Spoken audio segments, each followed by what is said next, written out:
जय हिंद फ्रेंड्स। घटना चक्र के टफ क्वेश्चन की सीरीज में हम आज स्टार्ट कर रहे हैं पर्यावरण एवं पारिस्थितिकी का पूर्वावलोकन, मतलब जो इन्वायरमेंट का जो सेक्शन है उसको स्टार्ट करते हैं।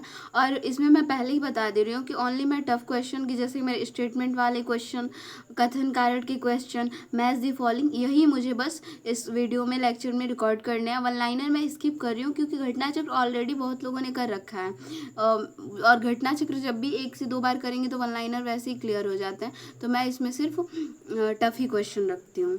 तो इसमें हम स्टार्ट करते हैं।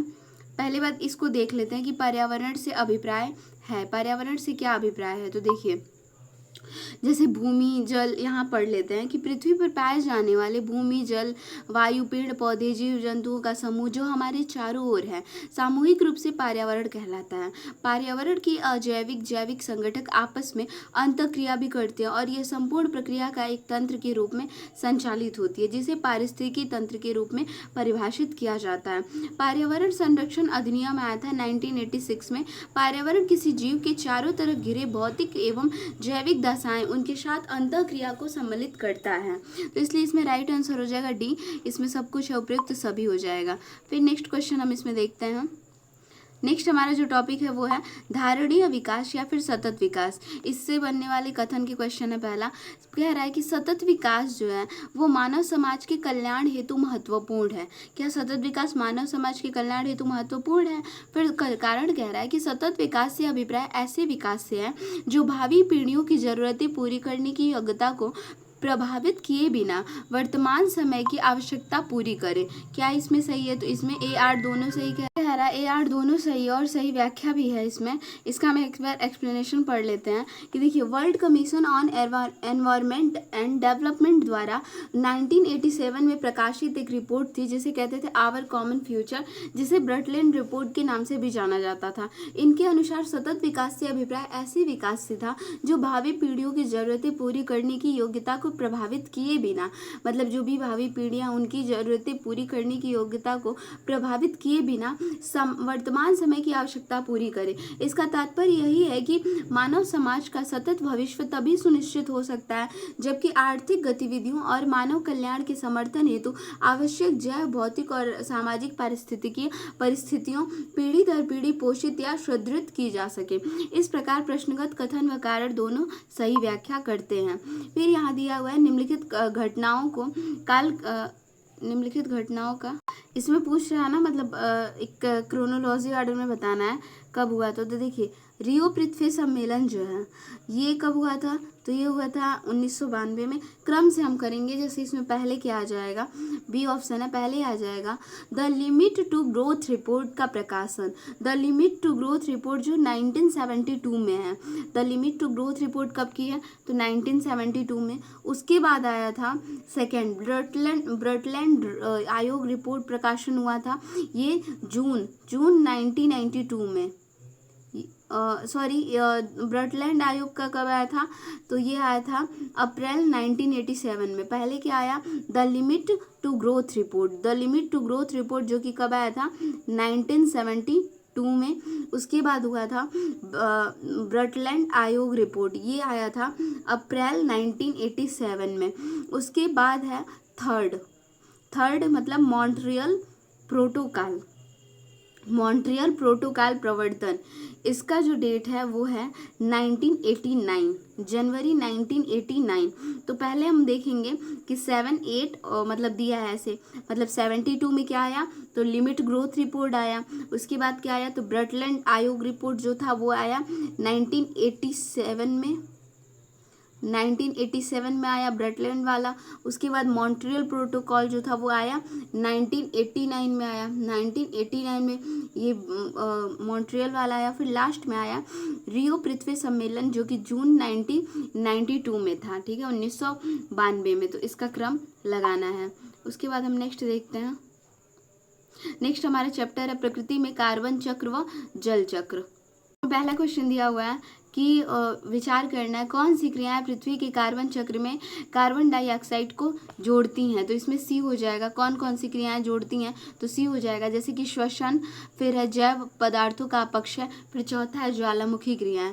2, 3 और 4 जो हैं ये जोड़ती हैं तो देखिए पृथ्वी के कार्बन चक्र में कार्बनिक पदार्थों के अपघटन, यहाँ पे इसको मैं फॉन्ट छोटा कर रही हूँ, आप देखिए अब कार्बनिक चक्र मतलब पदार्थों के अपघटन में जीवधारियों द्वारा श्वसन प्रक्रिया, मतलब यहाँ श्वसन दिया हुआ है, श्वसन प्रक्रिया से, उसके बाद क्या ज्वालामुखी प्रक्रियाओं से और जीवाश्म ईंधनों के दहन से, जीवाश्म ईंधनों के दहन से इत्यादि से कार्बन डाइऑक्साइड पहुंचती है। स्वपोषित पौधे प्रकाश संश्लेषण की क्रियाओं द्वारा कार्बोहाइड्रेट्स के निर्माण में वायुमंडलीय कार्बन डाइऑक्साइड ग्रहण करते हैं, न कि विमोचित करते अथवा जोड़ते हैं। तो इसका जो राइट आंसर हो जाएगा वो सी हो जाएगा, पहला प्रकाश संश्लेषण नहीं होगा। नेक्स्ट हमारा चैप्टर है वायुमंडल, इससे बनने वाले हम टफ क्वेश्चन देखते हैं, सारे वन लाइनर ही है। उसके बाद पर्यावरण सुरक्षा है, इसमें भी सब वन लाइनर है। यहाँ पे दिया हुआ है धारणीय विकास, धारणीय विकास में है टफ क्वेश्चन पहला कि धारणीय विकास का जो लक्ष्य है वो पहली बार 1972 में एक वैश्विक विचार मंडल थिंक टैंक ने, जिसे क्लब ऑफ रोम कहा जाता है, जिसे क्या कहा जाता है तो क्लब ऑफ रोम कहा जाता है, प्रस्तावित किया था। धारणीय विकास का जो लक्ष्य था वो 2030 तक प्राप्त किए जाने हैं। तो इसका क्या सही हो जाएगा, तो इसका बी हो, धारणीय विकास का जो लक्ष्य 2030 तक। एक्सप्लेनेशन देखते हैं। धारणीय विकास लक्ष्य सर्वप्रथम 2012 में, कहाँ पे तो 2012 में, ये 1972 दिया हुआ है, 2012 में Rio+20 सम्मेलन में प्रस्तावित किया गया था। धारणीय विकास की वह धारणा है जिसके तहत वर्तमान की आवश्यकताओं के साथ साथ भविष्य की आवश्यकताओं को भी ध्यान रखा जाता है। इसी तत्वाधान में धारणीय विकास लक्ष्य बनाए गए जिन्हें 2030 तक प्राप्त करने का लक्ष्य है। उसके बाद हम नेक्स्ट क्वेश्चन देखते हैं। नेक्स्ट हमारा चैप्टर स्टार्ट हो गया पृथ्वी शिखर सम्मेलन, रियो समिट। इसमें क्या है, इसमें टफ क्वेश्चन है। एक भूमंडलीय पर्यावरणीय सुविधाओं के संदर्भ में निम्नलिखित में से कौन सा सही है, तो यह जैव विविधता पर अभिसमय एवं जलवायु परिवर्तन पर संयुक्त राष्ट्र ढांचा अभिसमय के लिए वित्तीय क्रियाविधि के रूप में काम करता है। मतलब जो भूमंडलीय पर्यावरण सुविधा है ये जैव विविधता पर अभिसमय एवं जलवायु परिवर्तन पर संयुक्त राष्ट्र ढांचा अभिसमय के लिए वित्तीय क्रियाविधि के रूप में काम करता है। यहाँ दिया है रियो अर्थ समिट 1992 के दौरान वैश्विक पर्यावरण सुविधा की स्थापना की गई और भूमंडलीय पर्यावरण सुविधा, जैव विविधता पर अभिसमय, जलवायु परिवर्तन पर संयुक्त राष्ट्र ढांचा अभिसमय और मरुस्थलीकरण के विरुद्ध संयुक्त राष्ट्र अभिसमय इत्यादि के लिए वित्तीय क्रियाविधि के रूप में काम करता है। फिर हमारा नेक्स्ट चैप्टर है एजेंडा 21। इसमें क्वेश्चन दिया है समाचारों में कभी कभी दिखने वाला एजेंडा 21 के संदर्भ में निम्नलिखित कथनों पर विचार कीजिए। यह धारणीय विकास के लिए एक वैश्विक कार्य योजना है, पहला तो सही है। 2002 में जोहान्सबर्ग में हुए धारणीय विकास पर विश्व शिखर सम्मेलन में इसकी उत्पत्ति हुई थी, तो इसकी उत्पत्ति हुई थी, तो ये देखते हैं गलत है कि सही है। इसमें तो आंसर 1 कह रहा है। तो देखिए एजेंडा 21 जो है वो धारणीय विकास के लिए एक वैश्विक कार्य योजना है। ब्राजील की राजधानी थी रियो डी जेनरियो। इसमें वर्ष 1992 में पर्यावरण और विकास सम्मेलन आयोजित किया गया। इसे अर्थ समिट या फिर पृथ्वी सम्मेलन भी कहा जाता है। इस धारणीय विकास के लिए कार्यवाही योजना की स्वीकृति जो है वो एजेंडा 21 के नाम से जाना जाता है। इसे कब, तो 1992 में, 1992 में, तो 1992 हो जाएगा। तो इसका राइट आंसर हो जाएगा केवल 1 जो इसमें सही है। उसके बाद नेक्स्ट हमारा चैप्टर है Rio+20 सम्मेलन। इसका पहला है आमतौर पर समाचारों में आने वाले +20 सम्मेलन क्या है, तो यह धारणीय विकास सस्टेनेबल डेवलपमेंट पर संयुक्त राष्ट्र सम्मेलन है। Rio+ मतलब जो 20 धारणीय विकास है, संयुक्त राष्ट्र सम्मेलन का लघु नाम है। यह सम्मेलन जो था ये जून 2012 में रियो डी जेनरियो में ब्राजील में संपन्न हुआ था। यह सम्मेलन वर्ष 1992 में रियो डी जेनरियो में पृथ्वी सम्मेलन 20वीं वर्षगांठ तथा वर्ष 2002 में जोहान्सबर्ग में आयोजित विश्व सतत विकास सम्मेलन की 10वीं वर्षगांठ के उपलक्ष्य में आयोजित किया गया था। मुझे यहाँ गलत है, उत्पत्ति दिया हुआ है ना, तो उत्पत्ति तो गलत है। जोहान्सबर्ग में हुआ था इसलिए मैं कंफ्यूज हो गई हूँ, लेकिन जोहान्सबर्ग में ना उत्पत्ति नहीं हुई है। उत्पत्ति तो इनकी भाई 1992 में रियो डी जेनरियो में हुई है और 2002 में जोहान्सबर्ग में आयोजित हुआ था 10वीं वर्षगांठ के उपलक्ष्य में। फिर नेक्स्ट हम क्वेश्चन देखते हैं। यहाँ पे हरित अर्थव्यवस्था पर कार्रवाई के लिए भागीदारी जो अपेक्षाकृत हरित एवं अधिक समावेशी अर्थव्यवस्था की ओर देशों के संक्रमण में सहायता देने के लिए संयुक्त राष्ट्र की एक क्रियाविधि है आविर्भूत की हुई है। तो किसे, तो देखिए डी बी हो जाएगा रियो डी जेनेरियो में 2012 के साधारणीय विकास पर संयुक्त राष्ट्र सम्मेलन से। वर्ष 2012 में संयुक्त राष्ट्र सतत विकास सम्मेलन Rio+20 आयोजन रियो डी जेनेरियो ब्राजील में किया गया। इस सम्मेलन में हरित अर्थव्यवस्था में रुचि रखने वाले देशों को समर्थन प्रदान करने के लिए सरकारों आदि से कार्यवाही का आह्वान किया गया। इसी आह्वान में संयुक्त राष्ट्र की प्रत्यक्ष प्रतिक्रिया के फलस्वरूप हरित अर्थव्यवस्था पर कार्यवाही के लिए भागीदारी का सृजन किया गया। तो इसका जो राइट आंसर हो जाएगा वो बी। अब नेक्स्ट है विभिन्न संगठन व संस्थान दिया हुआ है, इसमें हम टफ क्वेश्चन देखते हैं। तो इसका जो है इसमें सारे वन लाइनर फैक्ट दिए हुए हैं। एक यहाँ पे हाल ही में संयुक्त राष्ट्र पर्यावरण सभा का चौथा सत्र कहाँ आयोजित हुआ था, तो इसका हो जाएगा नैरोबी केन्या में आयोजित हुआ था। ये 2019 मेरे ख्याल से करंट रिलेटेड क्वेश्चन था ये। पर्यावरण संरक्षण अधिनियम नेक्स्ट हमारा जो टॉपिक है, इससे हम देखते हैं टफ क्वेश्चन।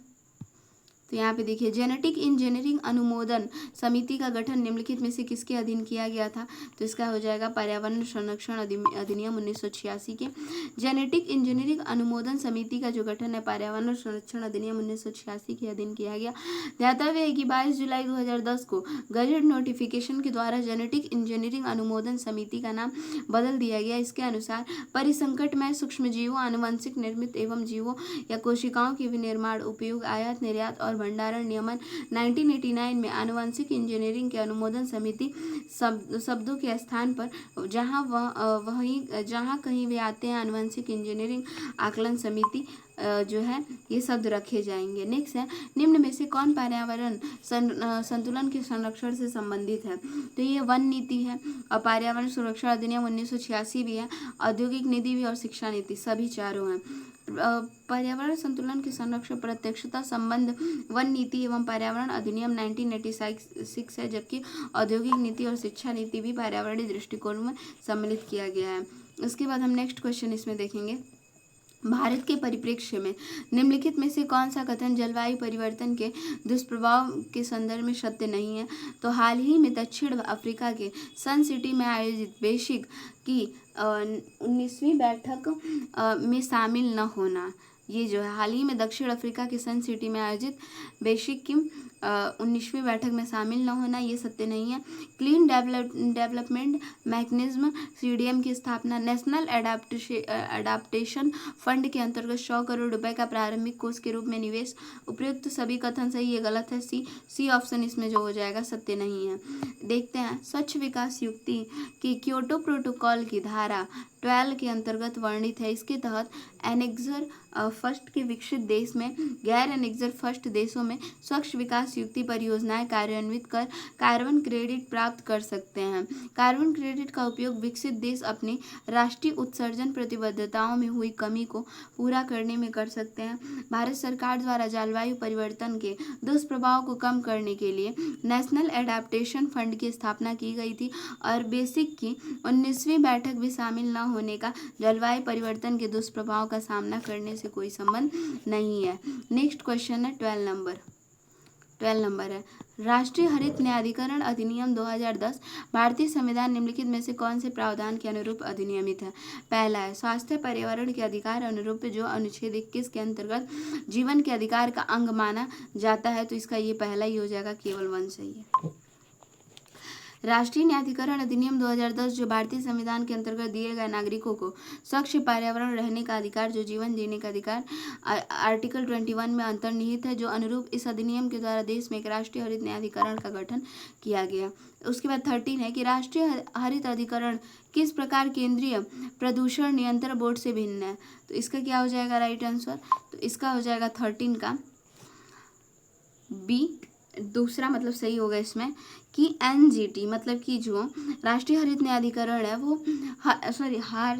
राष्ट्रीय हरित अधिकरण है पर्यावरणीय न्याय उपलब्ध कराता है और उच्चतर न्यायालयों में मुकदमों को भार को कम करने में सहायता करता है, जबकि जो सीपीसीबी है वो झरनों और कुओं की सफाई को प्रोत्साहित करता और देश में वायु की गुणवत्ता सुधार लाने में सक्षम लक्ष्य रखता है। तो बी जो है बिल्कुल सही हो जाएगा।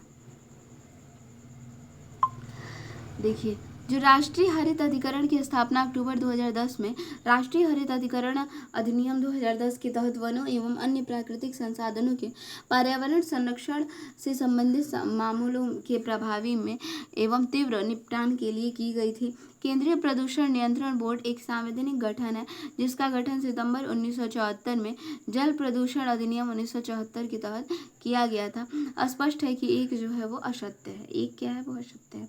और वहीं पर्यावरणीय मुद्दों पर राष्ट्रीय हरित न्यायाधिकरण का समर्पित क्षेत्राधिकार द्रुत गति और पर्यावरणीय न्याय उपलब्ध कराता है और उच्चतर न्यायालयों में मुकदमों का भार कम करने में मदद करता है। जल अधिनियम 1974 तथा वायु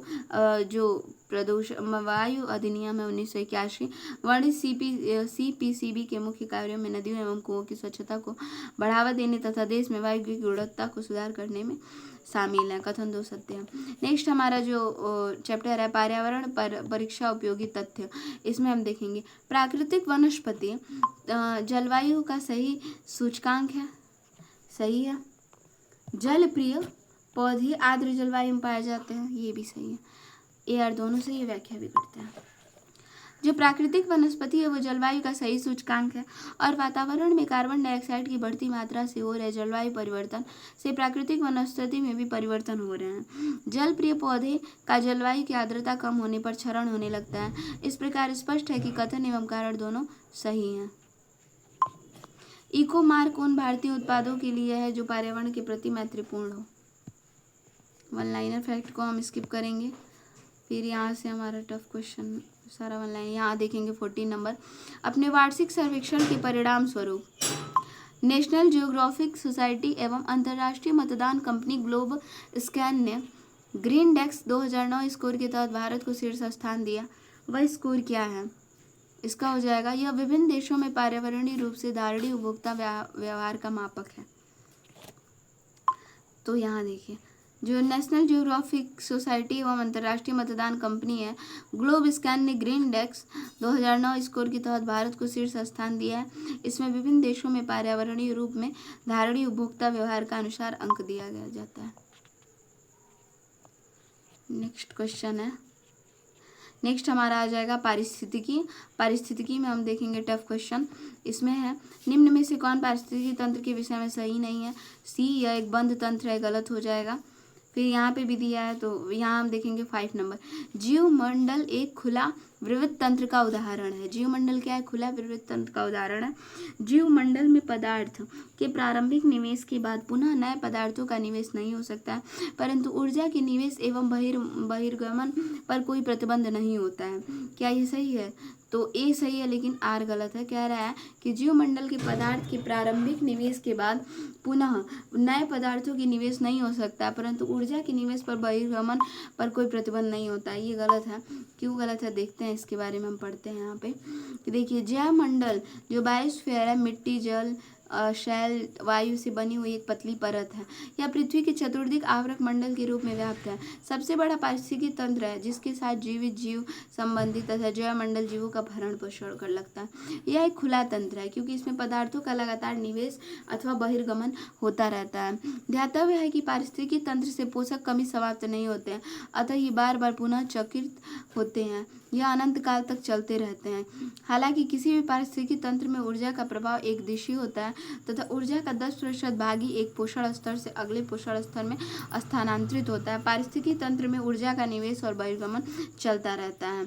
और यहाँ पे कह रहा है कि प्रतिबंध मतलब कोई प्रतिबंध नहीं जी, मतलब इसमें दे रहा है ना कि पुनः नए पदार्थों का निवेश नहीं हो सकता, तो ये सब गलत है। ठीक है। फिर नेक्स्ट हमारा जो चैप्टर है वो है परितंत्र के घटक। परितंत्र के घटक के हम टफ क्वेश्चन देखेंगे। जैसे इसमें दिया हुआ है परितंत्र इकोसिस्टम शब्द जो है वो सर्वोत्कृष्ट वर्णन है किसका?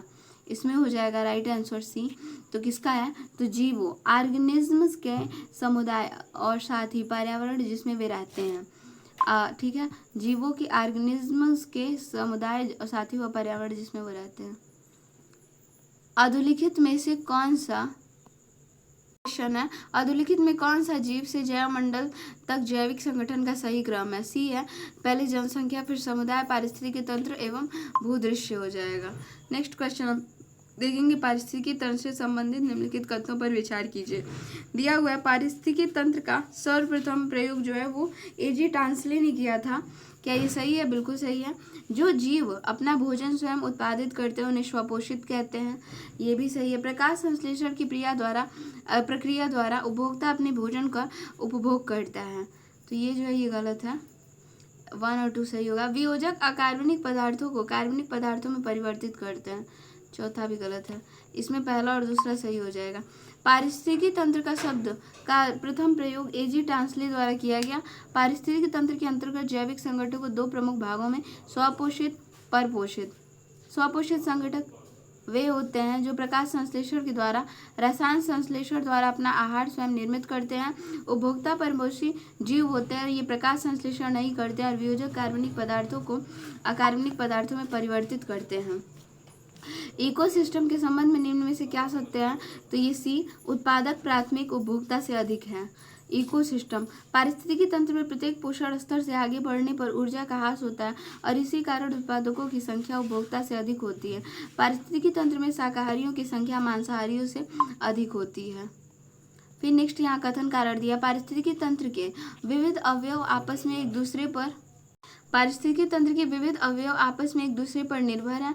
फिर आर कह रहा है कि मानव क्रियाओं से वातावरण प्रभावित होता है, क्या इसमें सही है, तो इसमें ए आर दोनों सही है कि क्या, मतलब इसमें हम देखते हैं आंसर क्या होगा। पारिस्थितिकी तंत्र के विविध अवयव आपस में एक दूसरे पर निर्भर नहीं है, डी हो जाएगा, ए गलत है क्योंकि निर्भर हैं और आर जो है सत्य है। एक पारिस्थितिकी तंत्र के विविध अवयव आपस में एक दूसरे पर निर्भर करते हैं और परितंत्र जैविक एवं अजैविक घटकों से मिलकर बनी हुई एक रचना है। पारिस्थितिकी तंत्र में अजैव तत्वों में जैविक प्रावस्था में परिवर्तन तथा इन जैविक तत्वों के अजैविक रूप में पुनरागमन के प्रारूप में जैव भू रासायनिक चक्र कहते हैं। मानव क्रियाओं से वातावरण प्रभावित होता है, इसमें डी ऑप्शन जो है वो सही हो जाएगा। नेक्स्ट क्वेश्चन हम देखते हैं, जगह पारिस्थितिकी असंतुलन। पारिस्थितिकी असंतुलन में कोई सब वन लाइनर, वाहन क्षमता व पारिस्थितिकी कर्मता, इसमें भी सारा वन लाइन है। खाद्य श्रृंखला में भी हम देख सकते हैं सब वन लाइनर ही दिया हुआ है। यहाँ है खाद्य श्रृंखलाओं में 5 नंबर क्वेश्चन है, परितंत्रों में खाद्य श्रृंखला के संदर्भ में निम्नलिखित कथनों पर विचार कीजिए। खाद्य श्रृंखला उस क्रम का निर्देशन करती है जिसमें जीवों की एक श्रृंखला एक दूसरे के आहार द्वारा पोषित होती है, इसका जो राइट है ए। खाद्य श्रृंखला एक जाति के समष्टि के अंतर्गत पाई जाती है, ये गलत है।